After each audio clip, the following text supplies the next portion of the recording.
Riri ekwiro a ungumania mathiete na mbere na kuhingirwo thero magietera ituria igoti atongoria guku bururi-ini kuma icigo itiganite no mathiete na mbere na gutugiria mutongoria wa bururi ni undu wa itacukia riake ria kuhurana ungumania guku bururi-ini undu uria ugumeire honge itiganite cia githirikari. Kuringana na mujumbe wa wadi ya hospital county ya Nairobi gicigo kia Mathare, Patrick Musili ariwe ningi mutongoria wa aria anini bunge-ini kuria tugiritie mutongoria wa bururi Uhuru wa Kenyatta ni undu wa wira wake wa kuhurana ungumania, akiuga anene na anini aria mekuruhanitie na ungumania magirirwo uikio ngono. Tumeona kwa hakika rais wetu ameamuka na amesema ataenda kuondoa ufisadi katika taifa hili.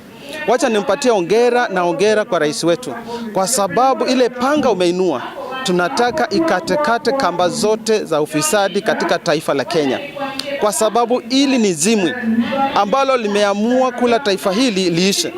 Na ukiangalia kama sio rais kuinuka na si tumshike mkono, taifa hili lingeanguka, lingeenda mahali. Kwa hivyo si tunasema rais, endelea na hiyo vita. Oho ni ongereire na kuria mutongoria wa bururi Uhuru wa Kenyatta kungithanira na aria othe maungumitie na kuria oritie makoro magitacukirio makinya maruru ma kiwatho. Tunaendelea na encourage rais wetu, pia ameshika samaki wa ndogo. Tunataka kuona hata wale ministers ambao ambao wamehusika katika ufisadi kuiba pesa ya mwananchi wa kawaida, pia awaendee, washikwe, waekwe ndani. Na pia tutaki tu kushika na kufungia mtu, tunataka zile mali wameiba. Sasa hivi wameshika watu ambao wameiba karibu 400 million, na tunasikia kuna pesa karibu bilioni 10 ambayo imepotea. Tunataka hiyo pesa ifuatwe, kama imepelekwa nje ya taifa ifuatwe kule, hiyo pesa irudishiwe wananchi wa kawaida na hao watu wafungiwe gerezani.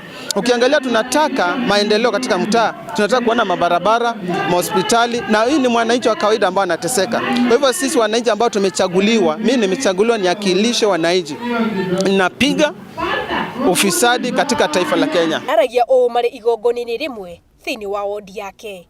Gikuyu Tv, riako ni Wambui o Waishugu.